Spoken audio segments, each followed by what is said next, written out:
સુરતની ઉત્તરાળ પોલીસ પાસેથી મળતી માહિતી મુજબ ઉત્તરાળ પોલીસ મથકની હદમાં આવેલ વેલેંજા ખાતેની અંબાવિલા સોસાયટી બહાર ખુલ્લા પ્લોટમાં રત્ન કલાકાર પારસ વેકરિયા તેના મિત્રો સાથે બેઠો હતો ત્યારે અજાણ્યાએ ત્યાં ધસી આવી તેઓ પર જીવલેણ હુમલો કર્યો હતો, જેમાં પારસ પર છરીના આડેધડ ઘા ઝીંકાતા તેનું મોત નીપજ્યું હતું.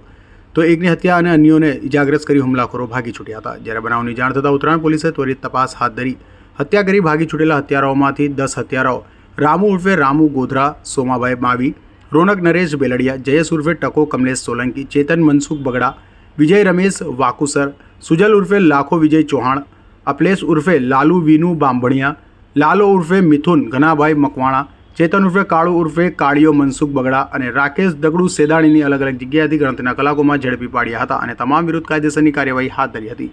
ગઈકાલે રાત્રે ઉત્તરાયણ પોલીસ સ્ટેશનમાં વેલેંજા વિસ્તાર આવેલો છે, એમાં એક હત્યાનો બનાવ બનેલો છે.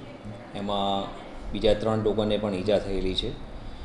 બનાવો બાબતે તપાસ કરતાં એવી હકીકત જણાવેલી છે કે જે ફરિયાદી પાર્ટી છે એમાંથી ગઈકાલે સાંજે એ લોકોને આરોપી જે રામુ ગોધર અને બીજા માણસો છે એમાંથી 2 જણ સાથે બોલાચાલી થયેલી અને એ બોલાચાલી અનુસંધાને આરોપી છે એ બીજા 10 માણસો લઈ અને વેલેંજા ખાતે આવેલા અને જે ફરિયાદી છે એના ભાઈ અને બીજા એના મિત્રો છે એ લોકો બેસેલા હતા. ત્યાં આવી અને છરી અને બીજા હથિયાર વડે ઈજા કરેલી, જેમાં ફરિયાદીના ભાઈનું મોત નીપજેલું છે.